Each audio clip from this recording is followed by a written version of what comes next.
Getting sick in such a small space is one of the more challenging parts of full-time van life. It's a sentiment I've heard shared by many van lifers over the years.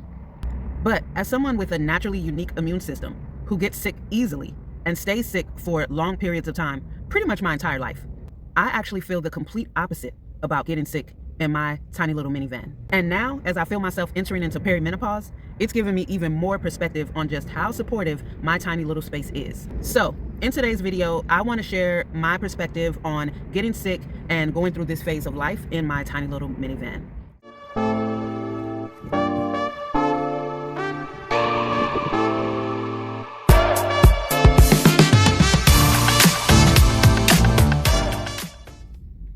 For me, more than just living full-time in a van, it's a minivan.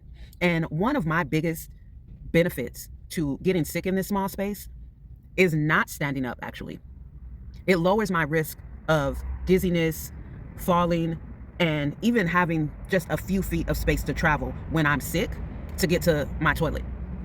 And when I tell you, when I get sick, your girl gets sick. I documented in 2024 when I got sick right here in Le Chateau, and I was sick for a month. And for me, that's my normal life, but it is awful. It is awful when I get sick. This space makes it so much easier for me. My toilet's right there. When I need to make myself something hot to drink or something hot to eat, my setup is just so easy. Everything is right here. Boom, boom, boom, boom, boom. And I don't have to exert a lot of energy that my body just simply does not have in the process of trying to nurse myself well. Another huge benefit is I'm able to keep my vented windows open, but I don't have a big draft on me or around my feet.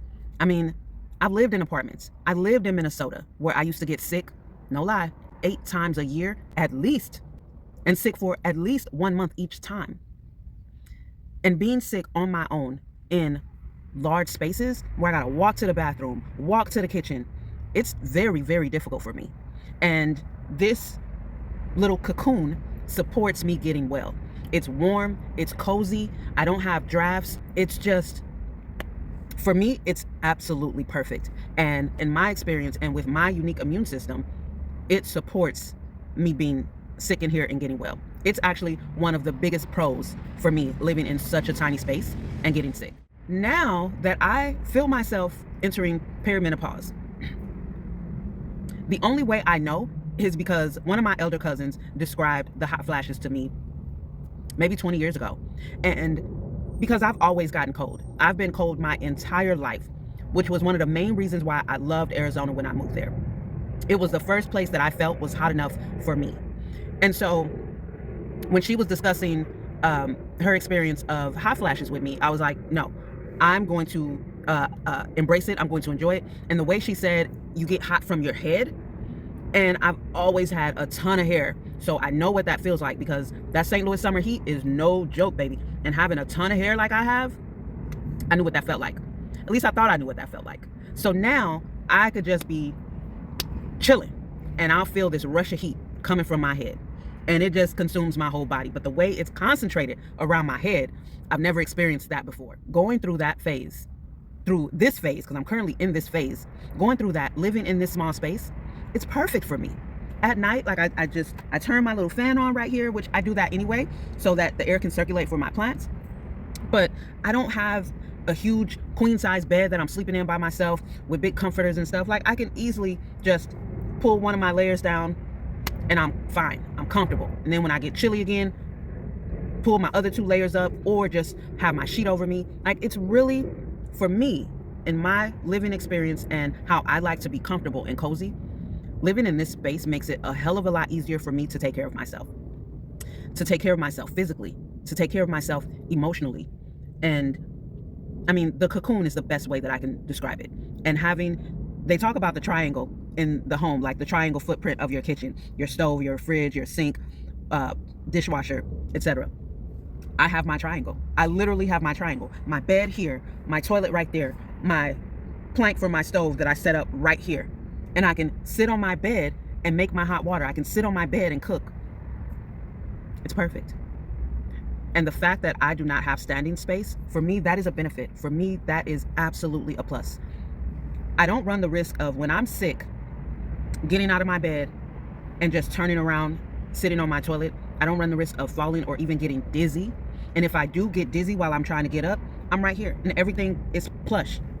Like, it's, my little space is so small, it's like a pair of crutches, you know? So yeah, I would not consider getting sick in my tiny little 15.3 cubic feet of space, and even less than that, because I only live in this space back here. I would not consider that to be a con. For me, that is 100% a pro. And it's one of the major things that I love about living in this tiny little space. It supports me and my health. And so for that reason, I'm more prone to living in a smaller van that I cannot stand up in. It just works for me. So let me know in the comments, do you live in a van? Are you a van lifer? And what is your perspective on getting sick, living in a small space? If it's something you've ever experienced, do you live in a low van like I do, or a high top van that you can stand up in? I'd love to know what your POV is on this subject, and whether it's getting sick or going through perimenopause or menopause, living in such a tiny space. Yeah, leave your comments and let's continue the conversation there. Thank you guys so much for tuning into this video. I know the topic is not something that's widely discussed, and I think we should start discussing that amongst us women in that age who live this lifestyle full time. So I hope you enjoyed it. I look forward to reading your comments. Thank you so much to all my new subscribers. If you're not subscribed, consider subscribing. If you need to watch more videos and shorts to get warmed up to your girl, feel free to do that, and I'll see you on the other side of subscribed. Thanks so much. And remember, your space does not have to mimic anyone else's. Your life does not have to mimic anyone else's. The major key is to be happy with you and the decisions that you make, because the last thing you want is to be on your deathbed with a pile of regrets standing around you. So live loudly in the way that you want to live and enjoy life. Peace, y'all.